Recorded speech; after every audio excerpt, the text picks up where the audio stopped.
عرب کے اندر سال کے بعد عورتوں کا ایک میلہ لگتا تھا خانہ کعبہ کے پاس، صرف عورتیں اکٹھی ہوتی تھی، میلہ لگا ہوا تھا۔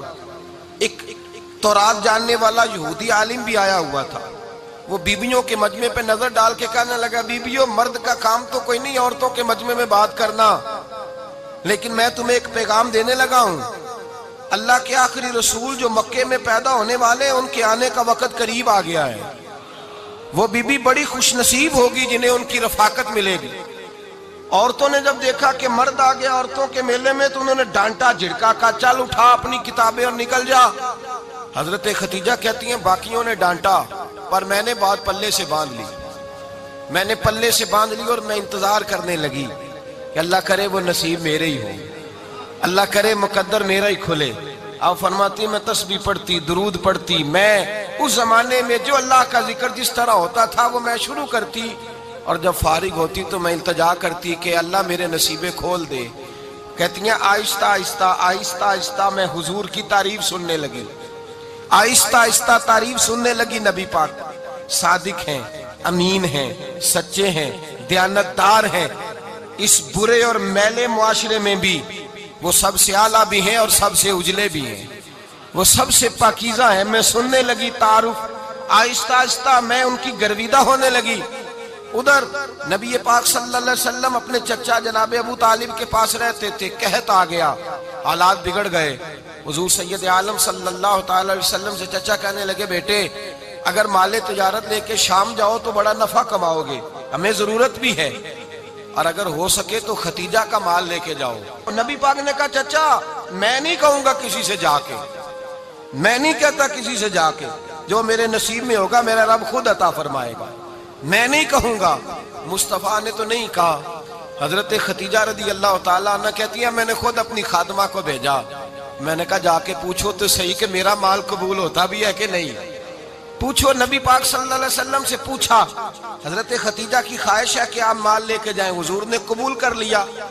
جناب ختیجۃ الکبریٰ رضی اللہ تعالیٰ عنہ کے غلام تھے، میسرہ ان کا نام تھا، جناب ختیجہ نے ان کو ساتھ بھیجا۔ فرمایا تین باتیں ارشاد فرمائی، ایک تو فرمایا سارا رستہ غور سے دیکھنا میرے نبی کے ساتھ کیا معاملات درپیش ہوتے ہیں، ابھی اعلان نبوت نہیں کیا، فرمایا ذرا غور کرنا، میرے مصطفیٰ کا مطالعہ کرنا اور مجھے واپس آ کے سبق سنانا، وہ جو تم نے چہرہ بددعا کی تلاوت کی ہو ذرا مجھے واپس آ کے سنانا۔ جنہاں نے دل پر جانی ڈٹھا ہو وکھیاں ہی تک لیاں، تو ملے ہوں تے ساجن ملیا ہوں ناسا لگ پئیاں، ذرا جا کے نا تلاوت کرنا اور مجھے دکھ۔ اور دوسرا فرمایا تم میرے غلام ہو تو مصطفیٰ کے بھی غلام بن کے رہنا، میں سنتی ہوں کہ کردار کے، افکار کے، نظریات کے، عظمت کے بلند و بالا، وہ جیسے کہیں ویسے کرنا۔ اور تیسری حضرت ختیجہ نے نصیحت فرمائی، فرمایا محمد ابن عبداللہ صلی اللہ علیہ وسلم کی رائے سے اختلاف نہ کرنا، یہ چلتے ہوئے معاہدہ کیا، جو وہ کہہ دے سو کر جانا۔ غلام کہتے ہیں میں ساتھ گیا، باتیں میں نے سن لی، لیکن جب سفر شروع ہوا نا ابھی چند منزلیں طے ہوئی تھی، میں نے کہا ختیجہ آپ نے کیا نصیحت کرنی تھی، ان کے ساتھ جو رہے گا وہ ان کا غلام ہی بن جائے گا، ان کے ساتھ جو رہے گا تو اجے میرا محبوب نہیں ڈٹھا جن ویکھ کے چن شرماوے، جے رکھے ہاتھ پھلاں وچ ہاتھ نال پھلاں رل جاوے، تے ادھی راتی چن چڑھ جاندے جدوں جلوہ فرماوے۔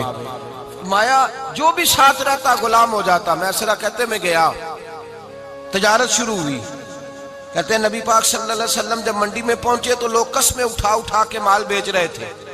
اللہ کے محبوب جب گئے نا تجارت کرنے تو ایک آدمی کہنے لگا چلو معاذ اللہ بتوں کے نام تھے لات و منات، کہنے لگا لات کی، عزا کی، منات کی قسم اٹھاؤ، تو نبی پاک فرمانے لگے ان کی قسم اٹھاؤں جن کا میں نام لینا بھی پسند نہیں کرتا، ابھی اعلان نبوت نہیں کیا۔ اور فرمایا ویسے بھی میں قسم دے کے مال نہیں بیچتا، خریدنا ہے تو خریدو، نہیں خریدنا تو نہ خریدو۔ کہتے ہیں لوگ قسمیں اٹھا اٹھا کے پیچھے جاتے تھے، پر میرے نبی جس سے رخ پھیرتے تھے وہ نبی پاک کے پیچھے ہو جاتا تھا۔ ماتے کئی گنا زیادہ نفع کمایا۔ ہم رستے میں تھے، حضور ایک درخت کے نیچے آرام کرنے لگے، ایک عیسائی راہب غار میں بیٹھا تھا، نکل کے آ گیا، مجھ سے کہنے لگا مجھے وہ جانتا تھا، میں سرا یہ کس کو ساتھ لائے، یہ کون ہے؟ میں نے کہا اہل قریش کے ایک معزز آدمی ہے۔ کہنے لگے یار جس درخت کے نیچے یہ لیٹے ہوئے ہیں یہاں عام آدمی نہیں لیٹ سکتا، یہاں وہی لیٹے گا جو اللہ کا سچا رسول ہوگا۔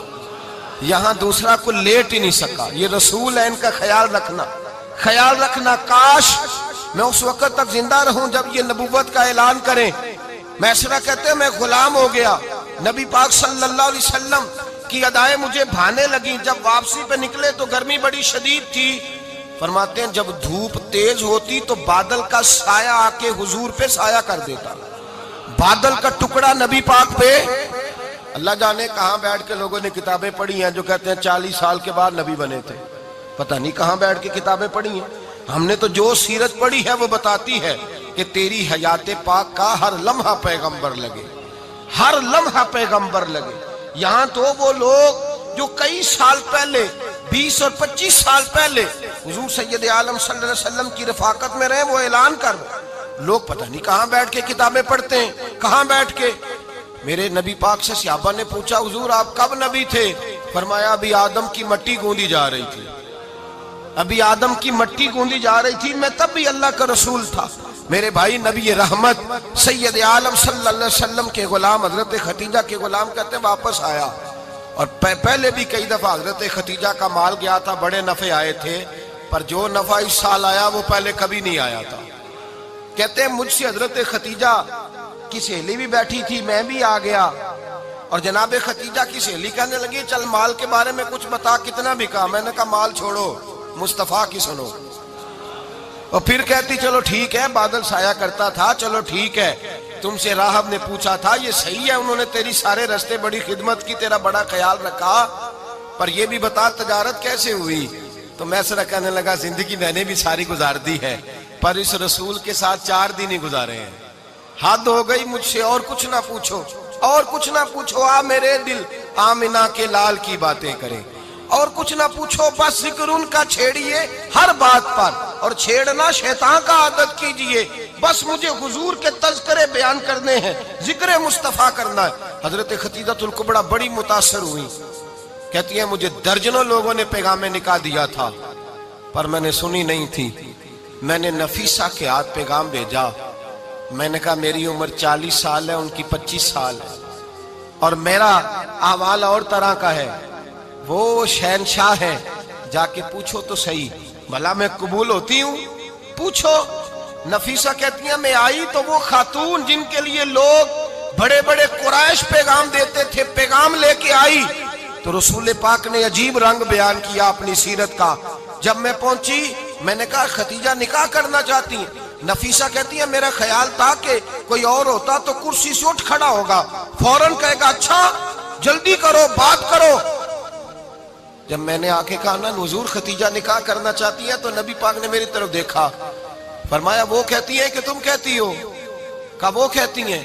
تو حضور نے فرمایا ٹھہر جاؤ، میں اپنے چچا سے پوچھ کے بتاؤں گا، میں مشورہ کروں گا، میں پوچھ کے بتاؤں گا. آج بچوں کو کچھ سبق بڑے یاد ہیں. کہتے ہیں پسند کی شادی کرنا حضرت صاحب ناجائز ہے؟ پسند کی شادی کرنا کوئی ناجائز ہے؟ اور میں نے کہا بھائی صرف ایک ہی جائز چیز رہ گئی، اور کوئی شے جائز نہیں. یہ ایک ہی جائز چیز ہے جس کا فتویٰ سارے نوجوان پوچھتے پھرتے ہیں، سارے رانجے بنے پھرتے ہیں، مجنوں بنے پھرتے ہیں، سارے مئی وال ہو گئے. اللہ پاک کو ہدایت کی توفیق عطا فرمائے. سارے اس بری لت کا شکار ہو گئے.